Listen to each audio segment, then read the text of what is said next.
Hello दोस्तों, welcome back to जंग education centre. आज हम बात करेंगे टाइप ऑफ डिविजिबिलिटी के बारे में। जैसे कि आपको पेज पर दिखाई दे रहा है टाइप ऑफ डिविजिबिलिटी। तो टाइप ऑफ डिविजिबिलिटी से हमारा मतलब है कि कोई भी नंबर अगर आपको दिया होगा तो वो किस नंबर से डिवाइड होगा, आपको विद इन ए सेकेंड आपको ये पता लग जाएगा कि कोई भी नंबर है वो 2 से डिवाइड होगा, 3 से, 9 से, 4, 8, 16, 5, किस डिजिट से वो डिवाइड होगा वो आप विद इन ए सेकेंड पता लग जाएगा। क्योंकि जब एग्ज़ाम में, कम्पिटिटिव एग्ज़ाम में जब भी आप कोई क्वेश्चन सोल्व करते हैं तो आपके पास ज़्यादा समय नहीं होता है और आपको विद इन ए सेकेंड ये आइडेंटिफाई करना होता है कि वो किस नंबर से डिवाइड होगा। देखिए, a number is divisible by 2 if it ends with 0, 2, 4, 6, 8। अगर कोई भी नंबर आपको गिवन है जिसके पीछे 0 होगा, 2 होगा, 4 होगा, 6 होगा, 8 होगा, तो वो आप मान के चलेगा कि वो एक इवन नंबर है और वो 2 से डिवाइड हो जाएगा। सेकेंड ट्रिक क्या है? A number is divisible by 3 if the sum of the digit is divisible by 3। यानी कि अगर कोई भी नंबर दिया हुआ है, जैसे मान के चलिए जैसे कोई भी नंबर है, अगर आपका 3, 4, 1, 1, 4, 3, 7, 8 और 1, ये जो नंबर है अगर इसका हम सम कर देते हैं 4 और 3 7 और 1 8 और 1 9, यानी कि सम कितना आ गया? 9 आ गया। अगर sum of the digit is divisible by 3 तो इसका मतलब ये पूरा का पूरा नंबर भी आपका 3 से डिवाइड हो जाएगा।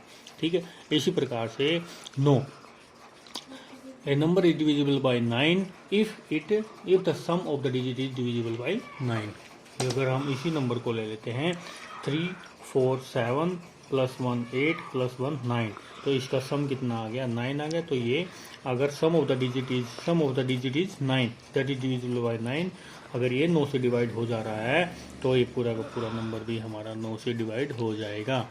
जैसे अभी हम इसको 3 से डिवाइड करते हैं तो 3 1 जा 3, 3 4 जा 12, 2, 3, दोबारा करते हैं 3 1 जा 3, 3 1 जा 3, 3 3 जा 9, 2 3 7 21। तो ये हमारा डिवाइड बाई 3 से आ गया। और अगर हम इसी नंबर को डिवाइड बाई 9 करते हैं तो 9 30 27, 9 चौका 36, 9 30 27, 27 के बाद कितना बच गया? 7 1 9 से 63, 8 9 9 81, है ना। तो 379, ये 9 से डिवाइड करने पर इतना आ गया, 3 से डिवाइड करने पर इतना आ गया। देखिए, हमने अगर पूरा डिवाइड करके देखा तो समय लगता है, लेकिन अगर सम ऑफ डिजिट से डिवाइड कर देते हैं तो हम 1 मिनट में बता सकते हैं कि 3 से डिवाइड हो गया, 9 से डिवाइड हो गया। इसी प्रकार से अगर a number is divisible by 4 if the last 2 digit is divisible by 4, मान के चलिए इसने बोला है number is divisible by 4 if last 2 digit is divided by 4। मान के चलिए कोई भी आपका नंबर है 1164, अगर ये लास्ट की 2 डिजिट आपकी 4 से भाग हो जाती हैं, क्योंकि 4 से अगर इसको काटोगे तो कितना आ जाएगा?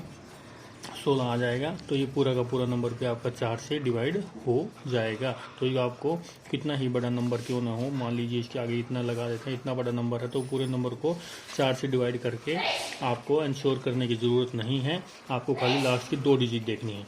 ऐसे ये number is divisible by 8, number is divisible by 8 if the last 3 digit is divisible by 8।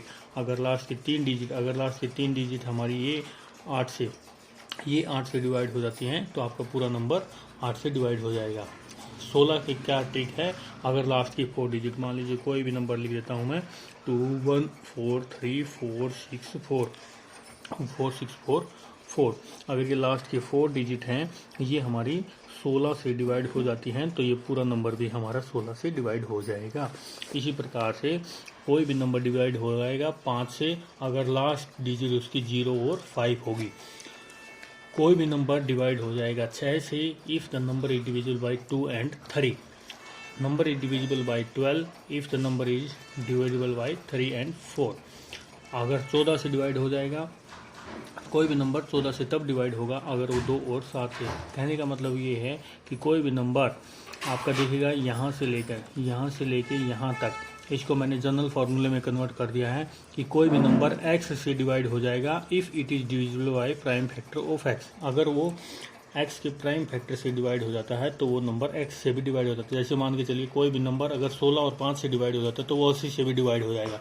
कोई भी नंबर 8 5 से डिवाइड हो जाता है तो 40 से डिवाइड हो जाएगा। कोई भी नंबर अगर 24 से डिवाइड होगा अगर तब होगा जब वो 3 और 8 से डिवाइड हो जाएगा, क्योंकि 24 के प्राइम फैक्टर 3 और 8 है, 15 के प्राइम फैक्टर 3 और 5 है, 14 के प्राइम फैक्टर 2 और 7 है, 12 के प्राइम फैक्टर 3 और 4 है। देयरफॉर इसके जनरल फार्मूला ये हमारा जो है जनरल फार्मूला है कि if A number is divisible bye x if it is divisible by prime factor of x। ठीक है, यहाँ तक हमारा जनरल फार्मूला बन जाता है। इसी प्रकार जो नेक्स्ट है, a number is divisible by 10 if it ends with 0। अगर उस नंबर के पीछे 0 आ जाता है तो वो नंबर डिवाइड हो जाता है 10 से। नेक्स्ट फार्मूला अपना है कि a number is divisible by 11। 11 से कैसे पता चलेगा? If the sum of the digit at odd place minus sum of the digit at even place is either 0 और डिविजिबल बाय 11। जैसे मान लीजिए मैं एग्जांपल के तौर पे आपको बता देता हूँ। अगर हम मान के चलते हैं 121, एग्जाम्पल ले लीजिएगा 121। देखिए sum of the digit at odd place, sum of the digit at odd place 2, क्योंकि 1 + 1 2, और sum of the digit at even place 2। तो sum of the digit at odd place 2, sum of the digit at even place 2। तो 2 में से -2 करोगे तो आपका answer कितना आ जाएगा? 0 आ जाएगा।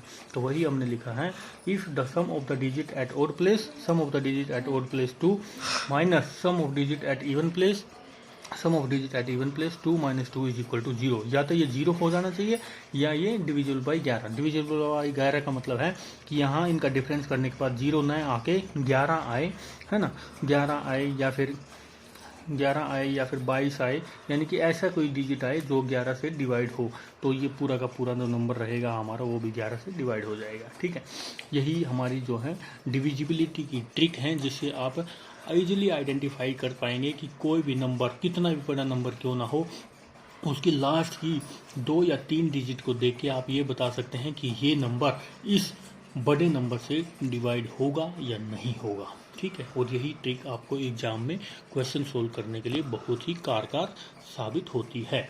और चलिए नेक्स्ट हम ट्रिक पर चलते हैं, कंपोजिट नंबर। कंपोजिट नंबर क्या होते हैं? एक और प्राइम नंबर को छोड़कर जितने भी नंबर बचते हैं हमारे पास वो कंपोजिट नंबर कहलाते हैं। जैसे एक को तो आप छोड़ ही दीजिए, प्राइम नंबर कौन से होते हैं? जो नंबर अपने आप पे डिवाइड हो जाते हैं या फिर एक पर डिवाइड होते हैं, उनको हम प्राइम नंबर कहते हैं। प्राइम नंबर कौन से होते हैं? जैसे हमारा 2 है, एक प्राइम नंबर है, 3 प्राइम नंबर है, 5 प्राइम नंबर है, 9 हमारा प्राइम नंबर नहीं है, क्योंकि 9 अपने आप पे डिवाइड होता है, एक पे भी डिवाइड होता है और वो 3 पे भी डिवाइड होता है। इसलिए हम कहेंगे कि प्राइम नंबर क्या होते हैं। जैसे प्राइम नंबर हमारे हैं 2, 3, 5, 7, 11। देखिएगा ये जो नंबर हैं, ये सारे के सारे नंबर जो हैं ये अपने आप पर डिवाइड हो जाते हैं और एक पर डिवाइड होते हैं, इसलिए हम इनको क्या कहते हैं? Prime number. लेकिन 9 जो है वो एक प्राइम नंबर नहीं है। प्राइम नंबर इसलिए नहीं है क्योंकि 9 जो है वो डिवाइड हो जाता है 1 से भी हो जाता है, अपने आप पर यानी कि 9 पर भी हो जाता है और 3 पर भी हो जाता है। क्योंकि ये 3 पर डिवाइड हो जाता है इसलिए हम इसको प्राइम नंबर नहीं कहेंगे।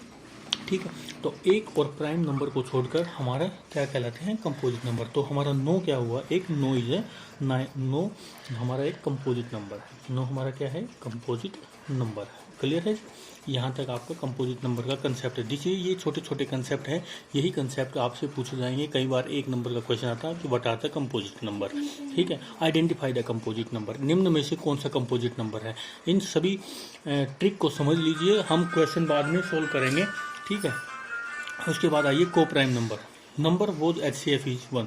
आपने पढ़ा होगा हाईएस्ट कॉमन फैक्टर जो हम निकालते थे छोटी क्लासेज में, HCF और LCM निकालते थे।